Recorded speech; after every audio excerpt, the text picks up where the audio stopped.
Have you successfully used podcasts for a funeral home? This is a great question, and I love podcasts, so I listen to them all day long. And so the answer is yes, but it takes effort and it takes some skill, or it's going to take some more money, right? It can be done quite easily, quite grassroots, but you still want to make sure that it's done properly. This is going to be for some people, and it's not going to be for others. So again, the people who are going to be involved are going to need to be comfortable with it. Myself, I've had a number of podcasts and involved in a couple more now that I'll mention in just a moment. But with I was working through the funeral boardroom there, where funeral CMO, with John McQueen when John owned Anderson McQueen's funeral home in Florida. And I helped him create the Undertakings podcast. Now, don't get that confused with Undertaking the Podcast by Brian and Ryan, which is a great funeral podcast, and I'd recommend you subscribing to it. But this was a few years back, and so John had Undertakings, plural.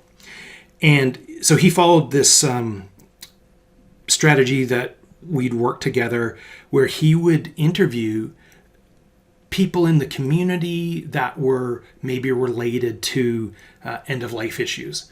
So he had the local coroner on. He had a Catholic bishop. He had a rabbi. He had someone from a nursing home. He had a pet hospice person. They had their pet business there as well. And so a few things. This strategy is going to connect with these other people who are very prominent in end-of-life issues. And if you're able to give them a greater platform, they're going to be somewhat indebted to you, or at least know that you help them with that. And then by that, you can then get a little bit of brand swapping from them, because they're going to have their own following, and they're going to see this connection. Now, since this was started, I think John did a dozen or so episodes on the Undertakings. He ended up selling the business, so the podcast is not available anymore. But if you go to Facebook and if you just /Undertakings, plural, you'll see the list of the different or the different people that he interviewed. If you click on the link, though, the episodes don't exist anymore. But at least you can see how that was working. Another, and this is untested, so I'm just giving this out more of a brainstorming. One thing that I think that may be,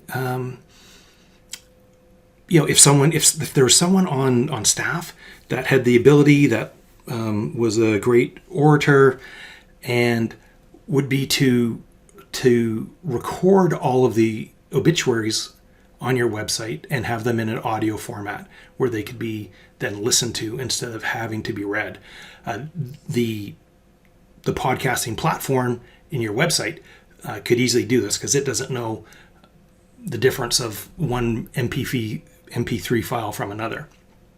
So it would be something like a spoken word obituaries, and then people could subscribe to that and listen to that. Now, again, you'd want to have someone who would be comfortable reading those out, someone who would be able to speak eloquently enough, be able to pronounce names that may not be as common as common names. So those are things to think of. Again, this hasn't been tested, but this has been a thought to me of someone who was wanting to use a podcasting platform to have spoken word obituaries. And finally, I'd like you to check out the two current ones that I'm working on now. So there's the Funeral X podcast. So that's at funeralx.com. That's with myself and Jake Johnson, and where we're talking about the services that that I provide from the marketing perspective and our digital marketing agency that we own together. And then he talks about the different services of Johnson Consulting and J3 Tech Solutions. And and that's a weekly podcast. And then I'm working with Todd Van Beck, and I've told Todd in the past, I said, Todd, we need to record and document your life, because now Todd's been in funeral service for 5 decades. He's just about 7 years old, and he started in his teens.